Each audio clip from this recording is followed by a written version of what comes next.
it's been a while. It's been so long since I've addressed YouTube that I don't even remember the last time I made a video specifically for YouTube. That's how much TikTok took over my life. And for the fact of the matter is that I was doing very well on TikTok. But you know what? I'm back. I'm back with some fulfilled promises. Hello YouTube, I'm back. It's Jedi Amanda, if you're new to my channel, and I'm back with some very overdue videos for you guys, all about Rhaenyra. And I am here to break down the competition that I was in this past weekend. There will be other videos within this series that will break down the dress a whole lot more, but for right now I want to talk about the competition because it's still in my noggin, and it's still pretty exciting to talk about before I forget the craziness that happened last weekend. So to start it all off, I won this thing. Here it is, the plaque itself. So this past weekend, I was at UmaCon, which is in Detroit, and I won the first place solo invitation to compete and the ICL, which is the International Cosplay League. So what that means is that this thing, the craftsmanship that I did and I poured into this costume was good enough to send me to an international competition that will happen next September in Madrid, Spain. So what is the ICL? The ICL, like I said, is the International Cosplay League, and it is basically the Olympics of cosplay.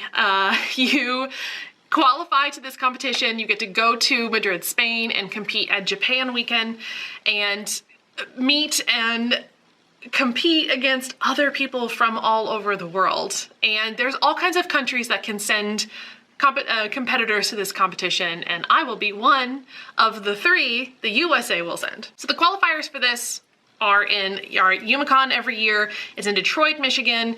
I specifically went for the craftsmanship route and can't believe that I actually won. And still in shock. It's so freaky to talk about. Now, I did plan when I was making Rhaenyra, I, of course, planned to make the costume because I love the costume, but I do want to compete. I miss cosplay competitions and I wanted to get back into competing, but I had to choose the right outfit for what I really wanted to go for, and it was the ICL. I planned this whole competition, or excuse, this whole project around hopefully finishing and competing this time for the ICL. And this whole project, looking at it, did take me a full year. Now there were some breaks here and there when I made Daenerys and when I made Violet, but it was a full year of work that was poured into this, and I finally was able to go to a prejudge and tell them all about it in 4 minutes, which was crazy. So for this competition, if you're not familiar with it, which I wasn't as familiar with it either, I did a lot of research on it. I've had some friends compete in it as well, and so I knew of it. So it is actually, the UmaCon cosplay contest is actually half masquerade, half craftsmanship. I specifically signed up for the craftsmanship only route. I'm not really a masquerade person, but I am one of 3 that are going to Spain, and the other 2 are the duo winners, JV Cosplay and So Excited Cosplay, Jesse and Julie, that will come with me to Spain, and they won the masquerade route, so they get to do a skit. I don't envy that. So I do want to detail a little bit what it was like, what I brought, what was the prejudging experience like for you all right here, because I know some of you have already been asking me questions on, I want to do what you did, how do I do it? So the biggest thing I want to tell you all when you're competing at a very high level of craftsmanship is to have a build book. I have talked about these on other videos before on my YouTube channel, but this is a build book. Basically what it is a scrapbook journal per se of work in progress photos, sometimes swatches, words about how you made your outfit. What this is basically a follow along and checkpoint for when you're in prejudging at competitions, for you to talk about your work and for judges to also look back and see you making it. It's for them to understand that you did make your stuff, and it's also for you to be able to talk about it in more of a linear format instead of just blah, blah, blah, blah, all over the place, because that does happen. So this is what mine looks like. It is 30 pages of screenshots and pictures and some words. I don't really go crazy into the words of all of the things that were being judged in this competition, which was my dress, this dagger, yeah, this baby, my wig, and some jewelry pieces.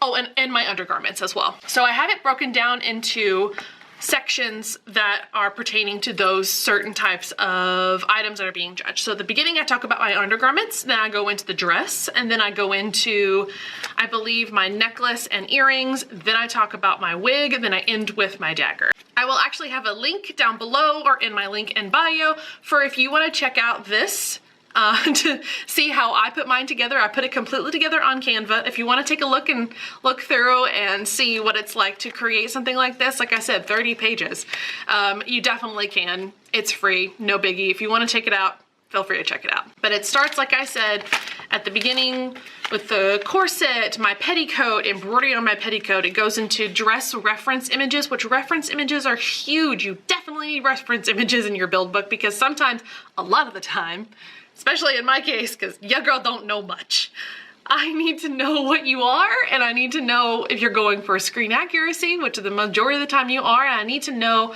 how well your outfit matches what you're bringing to me. And so I have it all broken down to reference images first before each chapter, then I go into the work project, the work process on how I made the outfit.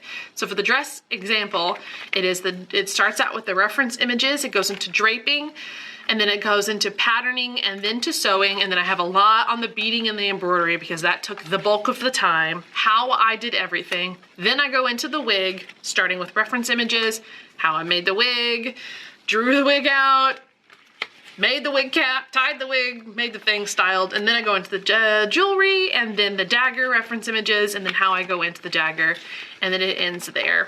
I do add some words in it, but most of the time you have such a short amount of time with your judges that you need to have it picture, visual, it's quick reference because you have multiple people talking to you at once. This will help you get through your prejudge, and it will help the judges believe that you made the stuff you're presenting. So what else did I bring into the judge room? Well, I brought myself. I did have a handler with me just in case I needed something held or I needed to juggle some things, but that was okay. I brought myself, my props, my build book, and a smile, and hopefully a rapid fire way of explaining how I made this full 1-year project in 4 minutes.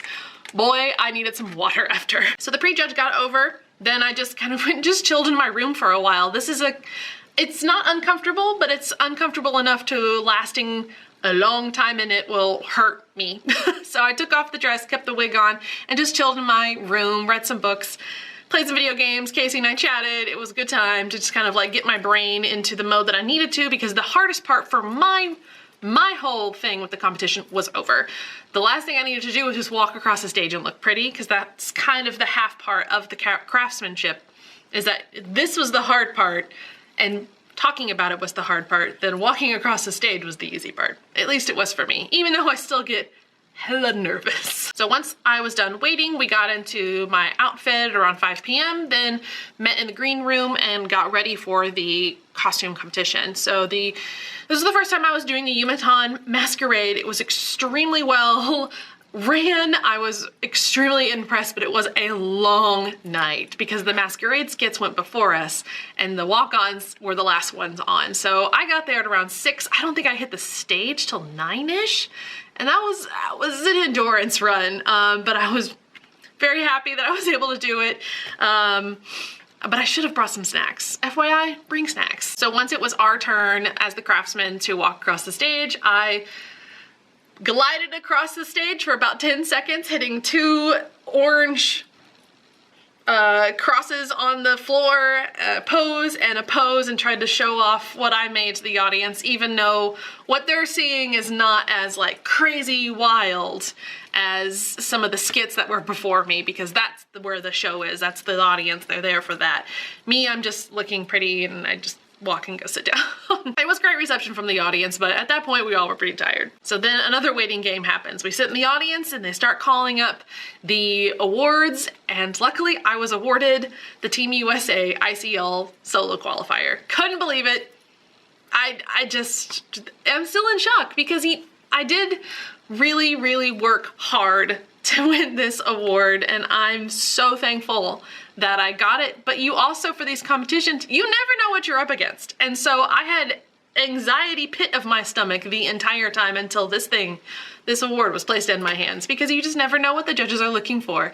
And that's the game of cosplay competitions. You may bring your absolute most A game and the best you can absolutely do, but somebody else could have done the same thing and you're up against that person and you just don't know how it's gonna go. It's all in the hands of the judges. But this time I was awarded the prize that I went out for. So what happens next? I get to wait a full year. I honestly don't have a whole lot of information. I'm gonna have meetings with my team and my team liaison here soon. So all I know right now is that I have Renera. I'm going to Madrid, Spain next September for the International Cosplay League finals. That'll be exciting.